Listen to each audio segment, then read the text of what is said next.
Vous écoutez la pièce de radio-théâtre Judas, acte 3. Dans le palais de Ponce Pilate, 3 marches conduisent à une terrasse. Ponce Pilate, procurateur de Judée, le général Marfurius et la grecque Phocas sont assis à une table basse.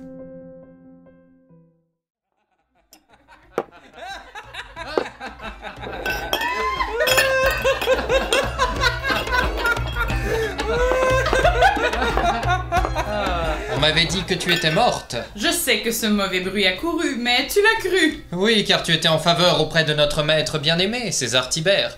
Et ses favorites ne durent pas longtemps. Je le sais aussi.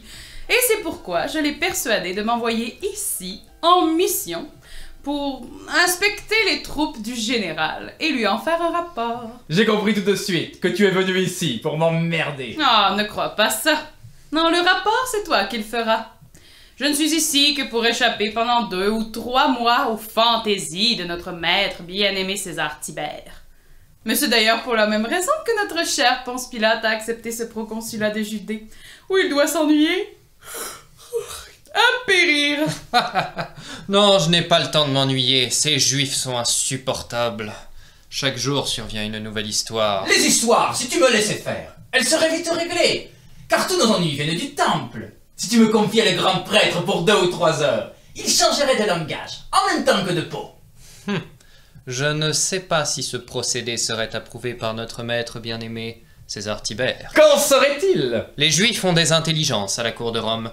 Pour de petites choses, je m'en suis aperçu plusieurs fois et c'est pourquoi je les ménage.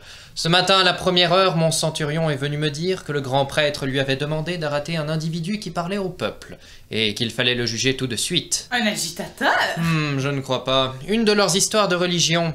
Et comme le centurion m'a dit que cet homme venait de Galilée, je l'ai chargé de répondre que dans ce cas, cette affaire regardait notre ami Hérode, qui est le tétrarque de Galilée, et qui est justement ici pour la Pâque. Cette solution présente 3 avantages. D'abord, je ne m'en mêle pas, puis je puis partir pour la pêche aux murènes dans une demi-heure, et ensuite je fais plaisir à Hérode, qui se plaint de n'être jamais consulté. Et d'autre part... Pilate, je t'en supplie, ne juge pas cet homme, c'est injuste, je t'en supplie. De qui parles-tu? Je viens de faire un rêve horrible. C'est un avertissement des dieux, car il est revenu 2 fois. J'ai rêvé que j'étais à la fenêtre de ma chambre et qu'il y avait des soldats qui s'avançaient dans le jardin. Ils amenaient un prisonnier tout blanc. Ceci est étrange. Cet homme brillait dans la nuit et il y avait autour de sa tête comme une lumière ronde. Une lumière couleur d'or. Ça, c'est parce que tu m'as vu hier avec mon casque doré, pendant la revue, en plein soleil. Tais-toi! Continue. Et après, il y a eu plusieurs coups de tonnerre et j'ai entendu les voix d'une foule. Cet homme était pendu sur une croix parce que tu l'avais condamné. Il y avait des gens qui riaient et des femmes qui pleuraient au pied de la croix et un mendiant aveugle qui chantait. Tout ça n'est pas encore extraordinaire. Ni particulièrement tragique. Pour les coups de tonnerre, tu n'as pas rêvé. Je les ai entendus, moi aussi. Et moi aussi, l'orage a duré près d'1 heure. Je me suis approchée. L'image de l'homme blanc s'est troublée. Et à sa place sur la croix, c'était toi. Moi? Ça m'étonnerait. Le peuple te lançait des pierres et toi, tu pleurais sur la croix, cloué jusqu'à la fin du monde. Comment peux-tu expliquer ce rêve? Je pense que l'orage a troublé ton sommeil. Il est pourtant vrai que ce matin, les soldats m'ont emmené ce prisonnier. Il faut le relâcher tout de suite. Rassure-toi, je l'ai envoyé à Hérode et ce n'est pas moi qui le jugerai. Je pars tout à l'heure pour les îles et je ne reviendrai que demain. N'aie pour moi aucune inquiétude et va te baigner en paix. Cet homme n'est pas de la terre. Malheur à celui qui le jugera.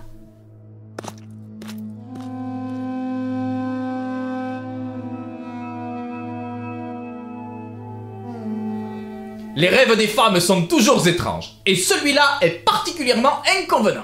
Bien entendu, je n'y crois pas, mais il est surprenant qu'elle ait vu cet homme tout blanc. Il est possible qu'elle soit sortie de son lit sans s'éveiller et qu'elle l'ait vu véritablement.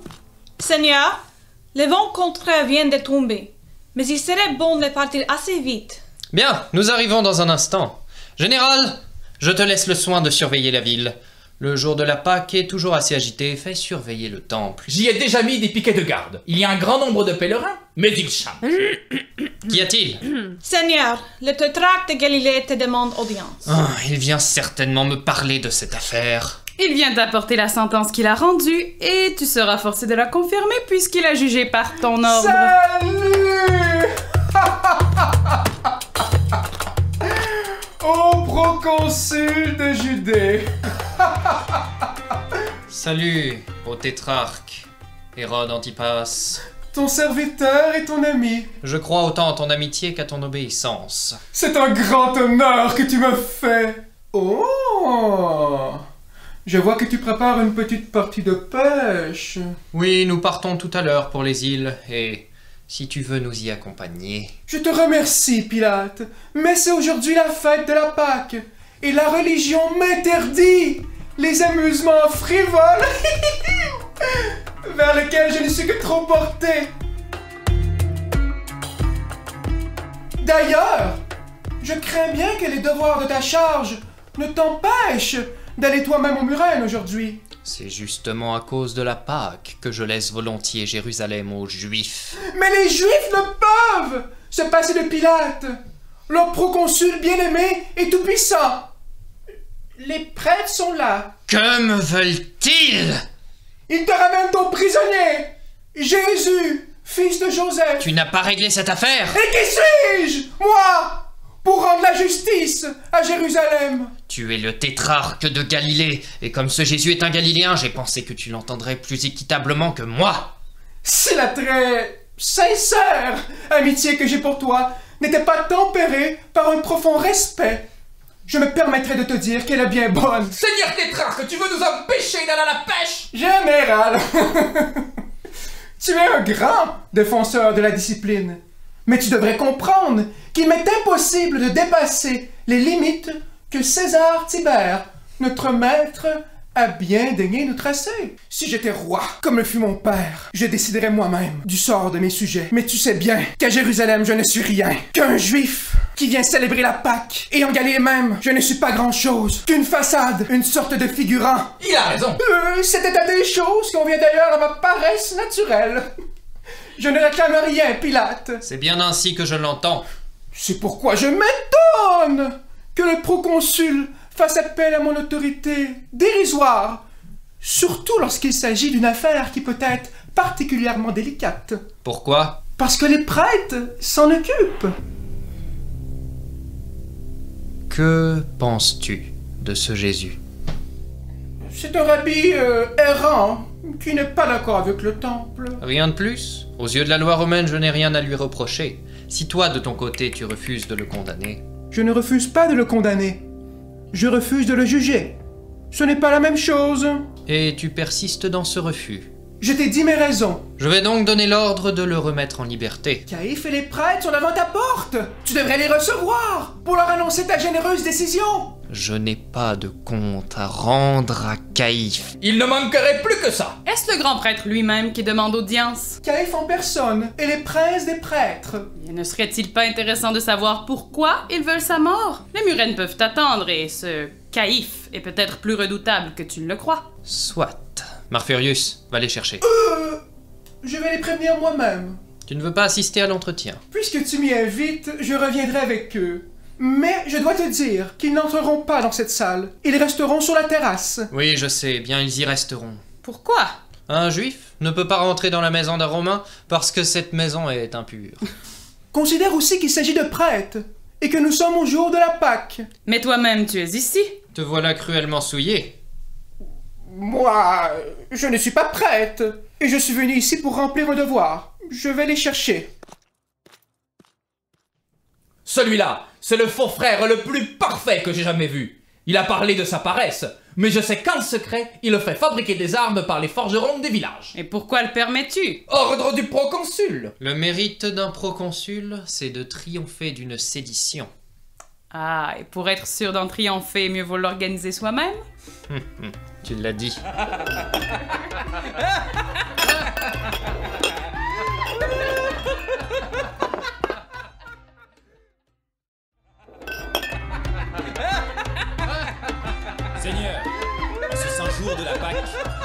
Seigneur.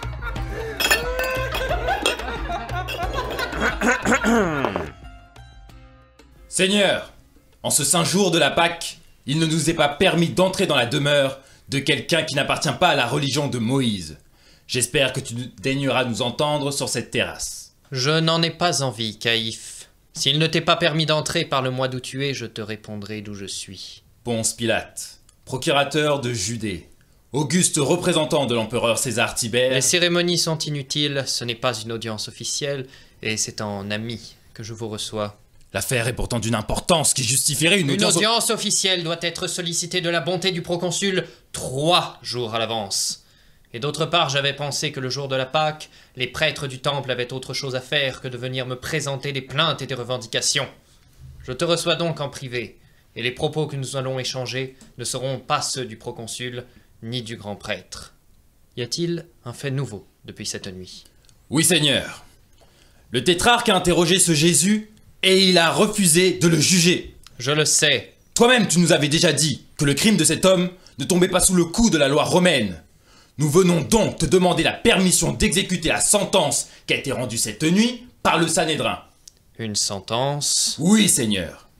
Le Sanhédrin s'est réuni tout à l'heure en grande hâte. Il a jugé, il a condamné. Non, le Sanhédrin ne l'a ni jugé, ni condamné. La sentence a été rendue à l'unanimité des juges. Quel juge? Tu veux dire à l'unanimité des prêtres? Ils ont peut-être condamné sa doctrine, mais ils ne pouvaient condamner cet homme. C'est Rome qui rend la justice. Et ici, Rome, c'est moi.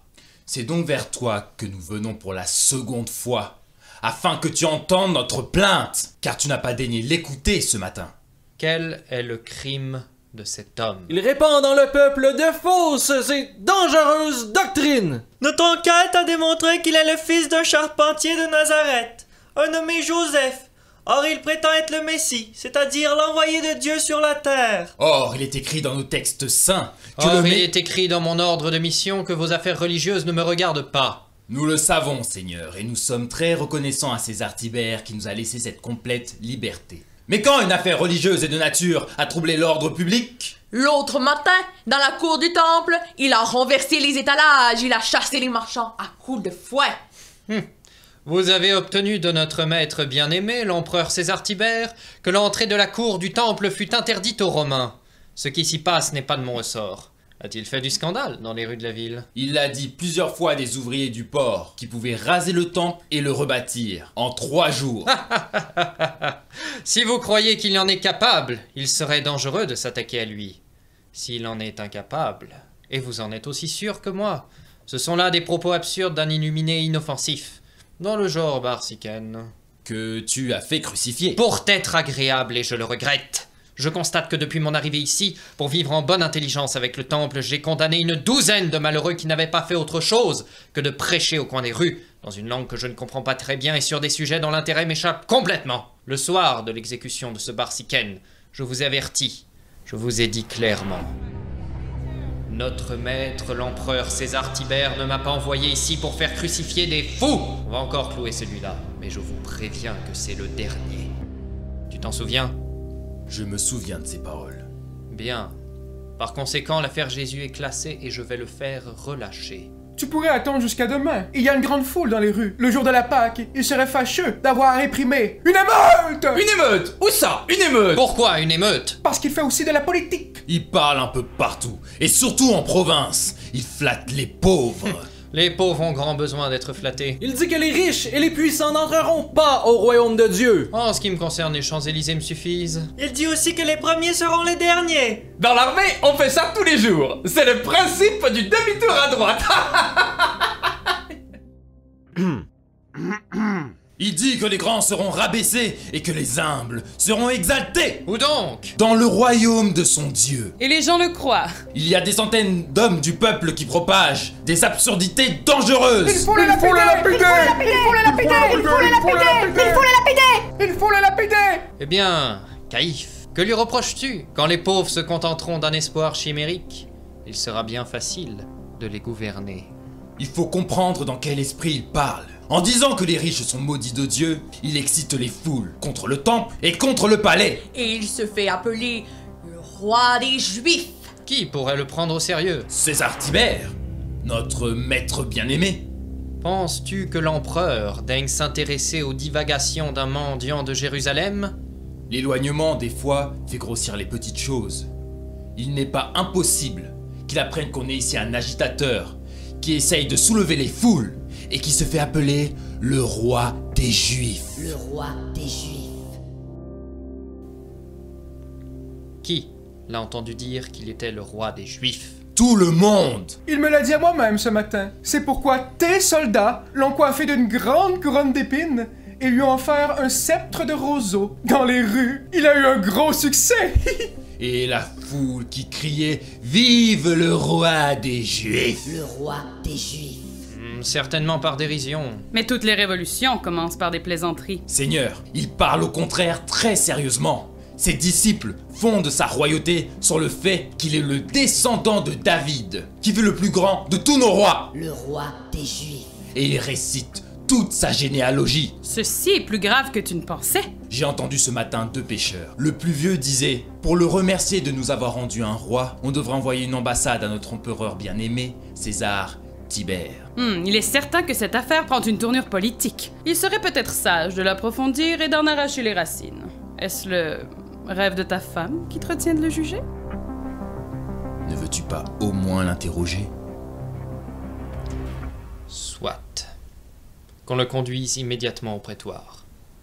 Nous sommes pressés. Merci, Seigneur. Je crois que ces propos feront parler la justice, et que tu nous donneras une nouvelle occasion de remercier l'empereur qui t'a choisi pour nous gouverner. Car nous avons les moyens de lui faire connaître notre reconnaissance.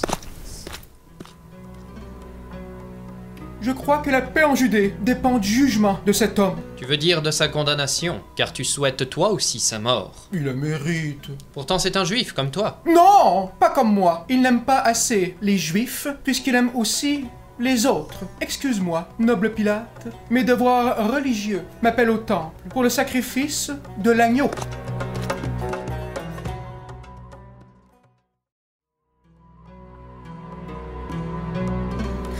Ces rats sont venimeux! As-tu une raison particulière de sauver ce Jésus? Oui, la plus grande de toutes. La justice. C'est peut-être la plus grande, mais ça n'a jamais été la plus forte. Seigneur, et mon prisonnier, qu'est-ce que j'en fais? J'ai dit de le conduire au prétoire. Non, je veux pas dire le blond, je veux dire l'autre, le noiro. Judas, il s'appelle. C'est lui qui a vendu le blond. En échange, je lui avais promis la liberté. Je n'ai pas voulu le lâcher sans ton ordre. Et puis, il ne veut pas partir avant d'avoir porté son message au procurateur. Quel message? Et de qui? Il dit que tu peux sauver le monde. Où est-il? À la porte. Il serait peut-être intéressant de l'entendre. Il te donnerait le climat de l'affaire. Fais-le entrer.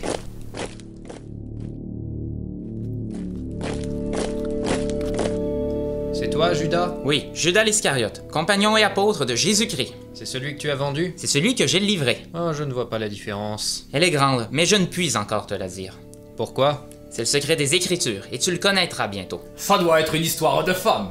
Il y a des femmes dans votre troupe? Oui, il y a Marthe, il y a Marie, qui sont les sœurs de Lazare le ressuscité. Puis il y a Marie-Madeleine... Marie-Madeleine! Alors là, tout s'explique! Pourquoi? Tu la connais? Elle a commencé avec les soldats, elle a continué par les centurions et elle a fini par... Par le général. Oh, c'était vraiment une belle fille. Elle n'avait qu'un défaut. Elle était triste et elle pleurait souvent. Celle que je connais ne pleure pas, elle prie, elle chante, elle rit. Si elle rit, ce n'est pas la nôtre. Tu as raison, général, tu parles de celle qui est morte. Je parle de celle qui est née. Elle a une fille. Eh bien, si elle sait y faire comme sa mère, je ne suis pas en peine pour ses vieux jours. Mais moi, je suis en peine pour ton avenir. Tu devrais y penser, général, car une âme n'est pas perdue tant qu'il lui reste le temps du repentir. Je prierai pour toi cette nuit. Quoi? Je te défends bien de mettre mon nom dans tes simagrées, tu entends? Oh, laisse-le parler. Donc, tu aimais cette Madeleine, et elle t'a préféré Jésus. Oh. Oui, noble grec, j'aime Madeleine, mais elle me préfère l'amour de Jésus-Christ. Et c'est pour elle que tu l'as livré? C'est pour elle, et c'est pour toi, et c'est pour tous ceux qui seront sauvés s'ils comprennent aujourd'hui même. C'est que précisément ils ne comprennent pas, parce que ton message n'est pas clair. Mon centurion t'a promis la liberté, mais moi je ne t'ai rien promis. Si tu tiens à retourner chez toi, dis-nous le secret de ta haine. Ma haine pour qui? Pour celui que les prêtres veulent mettre à mort. Lui? Il est mon maître, bien-aimé, et je voudrais mourir pour lui. Écoute, Pilate. Ceux qui ont l'honneur de parler au proconsul ont aussi le devoir de l'appeler Seigneur. Je le ferais très humblement, si cela m'était permis. Mais pour ceux qui connaissent la bonne nouvelle, il n'y a de Seigneur que notre Seigneur Jésus-Christ. Sais-tu que la peau de ton dos est en grand danger? Laisse. Tu nous confirmes donc que ce Jésus est le roi des Juifs? Ce serait bien peu de choses. Pourquoi l'appeler le roi des Juifs alors qu'il est le roi du monde? C'est-à-dire qu'il est au-dessus de l'empereur César Tibère? César Tibère n'est qu'un homme. Tandis que ton ami, c'est le fils de Dieu. Tu l'as dit. C'est donc lui qui doit chasser les Romains. Ce Jésus prétend nous chasser? Oui, on répète dans le bas peuple qu'un jour le fils de Dieu chassera les Romains de Judée. Et puisque c'est le fils de Dieu... Réponds. Ton ami a donc le pouvoir de détruire mes légions. Il le fera s'il le juge bon. Si tu voulais le faire crucifier, tu ne parlerais pas autrement. Tu m'as demandé la vérité, je te l'ai dite. Seigneur, les prêtres sont au prétoire et une grande foule les suit. Et cette foule, que dit-elle? Beaucoup se taisent, d'autres poussent des cris de mort. Ceux-là, ce ne sont pas des Juifs, ce sont des esclaves du temple, des étrangers. Qu'en sais-tu? Jésus s'est toujours promené librement à travers toute la Judée. Nous étions 12 avec lui, et depuis 3 ans nous avons vécu d'aumône. Qui donc nous a nourris si ce n'est pas le peuple d'Israël? Pilate, les prêtres qui le poursuivent sont nos tyrans chargés de pierreries. Ils règnent sur les esprits simples, par la menace et la terreur. Ils sont enfiévrés de rage, parce que Jésus a voulu naître dans le peuple, et parce qu'il parle pour les humbles. Mais le petit peuple aime Jésus. Certes, tous ne se sont pas encore convertis, mais je sais que si tu leur laisses le temps nécessaire, tous le suivront. Ils le suivront jusqu'où? Jusqu'à la Révolution? Oui, jusqu'à la Révolution dans les cœurs et dans les âmes, car son royaume n'est pas de ce monde. Il est venu pour enseigner l'amour. Il ne détruira que les méchants. Qui sont évidemment les Romains? Non, le Seigneur Dieu aime tous ses enfants. À tous, il offre son amour et le salut. Ponce Pilate, entre toi et moi, l'Éternel ne fait aucune différence. Moi, j'en fais une. L'accusé est-il arrivé? Oui, Seigneur. Le Messie est là. Qu'as-tu dit? Seigneur, le Fils de Dieu est dans les prétoires. Et le jugement est pour tout à l'heure. Tu connais ce charpentier? Non, je viens de le voir pour la première fois, mais je connaissais sa parole. Où l'as-tu entendu? C'est un marin du port qui m'avait répété la bonne nouvelle. Mais il parlait pour rire et pour se moquer. Il ne comprenait pas le message, comme quelqu'un qui porterait une lettre sans l'ouvrir. Moi, j'ai compris, et je sais. Tu crois qu'il est le roi des Juifs? Je crois que si je traverse d'un cœur pur la misère de cette vie, j'entrerai comme une femme libre au royaume de Jésus-Christ. Amen, celle-ci a compris. Va-t'en. Ces idées ont déjà fait du chemin. C'est comme les oreillons, ça s'attrape. Et ça va vite. Parmi le peuple, surtout, et les esclaves, en général chez les gens mal nourris. Celui qui ne pense qu'à nourrir sa chair ne prépare qu'un plus gros cadavre. Jésus est venu pour nourrir les âmes, et il méprise les biens de ce monde, que personne n'emporte au ciel. Pourquoi as-tu voulu me voir? Parce que tu es un homme juste. Je sais que cette nuit tu as dit au prêtre, je n'ai trouvé aucun crime chez cet homme. J'ai donc pensé qu'il fallait t'avertir. Ta mission est encore plus lourde que la mienne. Pilate, tu es en danger. Moi? Un complot? Là, tu m'intéresses. Quel est ce danger? Celui que j'ai livré sans le savoir. Ce n'est pas Jésus, c'est toi. Oh merde! Et moi, je suis venu pour te sauver. Ça va tout de même un peu loin. Mais ça part d'un bon sentiment. Et tu voudrais me sauver de quoi? De la damnation éternelle. Je n'admets pas qu'un misérable juif de cette espèce ose parler ainsi au procurateur, mon chef. Je ne suis en effet qu'un misérable juif, et peut-être le plus misérable de tous, mais ces mots qui sortent de ma bouche sont la parole de vérité. Tu dois les entendre et les méditer. Parce qu'on te rend de grands honneurs, tu crois avoir une grande puissance. Mais tu n'es rien de plus qu'un pauvre homme, parce que tu ne sais pas la bonne nouvelle. Et seul tu tiens entre tes mains le salut de la race des hommes. Ainsi, par la volonté de l'Éternel, celui qui va juger tout à l'heure, c'est toi. Et celui qui sera jugé tout à l'heure, c'est encore toi. Moi? Je vais être jugé. Oui. Par qui? Par celui qui nous voit et qui nous entend. Prends garde, proconsul de Judée. Et toi, grec, et toi, général, prenez garde. Jésus est le piège de Dieu. Comme tu traiteras Jésus, tu seras traité. Si tu le condamnes à monter sur la croix, c'est toi qui seras crucifié, à travers les siècles et les siècles. Ce qu'il vient de dire est étrange. Celui qui parle comme un rêve de femme ne parle pas raisonnablement. Ne touche pas à Jésus-Christ, fils du Tout-Puissant. Pas si puissant que la patrouille qu'il a coffrée cette nuit. Et qu'il a passé un peu à tabac. On l'a maltraité? N'est-ce pas une arrestation? Surtout la nuit. Il y en avait un qui avait une épée. Il y a coupé l'oreille au sacristain du temple. Alors, j'ai distribué quelques calottes et tout le monde a disparu. Naturellement, dans la bagarre, son Tout-Puissant a eu sa part. Soldat, ce coup porté sur la face divine, c'est ta pauvre âme qui l'a reçu. La voilà blessée pour l'éternité. Toi, ne te laisse pas tromper comme les autres par la tendre fuite du Messie. C'est vrai, il s'est caché comme un criminel qui a peur. Pilate, il n'a pas peur du mal que vous voulez lui faire. Ce qu'il a fui, c'est votre crime, c'est votre responsabilité. Il a voulu vous laisser le temps de comprendre et la gloire du repentir. Je t'adjure du fond de mon cœur, je te parle avec amour. Aujourd'hui, tu détiens l'autorité suprême. Toi seul as le pouvoir de condamner Jésus. Et tu portes la robe rouge, déjà couverte d'un sang clair et brillant, le sang du juste. Ce n'est pas sa grâce que je te demande, c'est la tienne et c'est la nôtre. Pitié pour les bourreaux, pitié pour nous, pitié pour toi. En arrivant dans le prétoire de justice, si au lieu de monter sur le trône d'ivoire, tu te jettes aux pieds de Jésus pour lui demander sa bénédiction, moi je sais qu'il te bénira et que le monde sera sauvé. Ou alors une scène théâtrale qui ferait beaucoup d'effet. Surtout à Rome. Allons, assez de sottises. Une goutte de philosophie est un poison pour un ignorant. Centurion, garde-le ici, je ne veux pas qu'il assiste au procès. Tes divagations seraient suffisantes pour me forcer à condamner ce malheureux. Allons, le devoir m'appelle. Allons rendre la justice. Ça sera long? Quand on condamne, ça va toujours plus vite. Surtout lorsqu'il s'agit d'un innocent. On ne perd pas son temps à discuter des preuves, pour la raison qu'il n'y en a pas.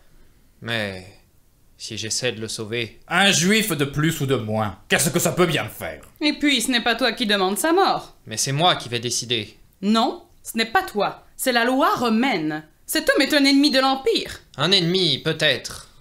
Mais sans force et sans armes. Oh, je crois au contraire qu'il est bien armé, parce qu'il parle et fait parler tes esclaves. N'oublie jamais que la parole porte plus loin qu'un javelot, plus loin qu'une fronde et plus loin qu'une flèche. C'est comme une pierre qui tombe dans l'eau et les petites vagues rondes s'élargissent, multipliées jusqu'aux rives lointaines du lac. J'aimerais bien entendre ce Jésus. C'est bien facile. Viens avec moi. Ils se contenteront peut-être du fouet. Il serait bien dommage de manquer une si belle journée. Peut-être la dernière de l'Empire romain. Ne t'occupe pas trop de l'Empire romain. Il pourrait s'occuper de toi. C'est toujours les petites histoires comme ça qui font les pires emmerdements. Il faut que les Écritures s'accomplissent.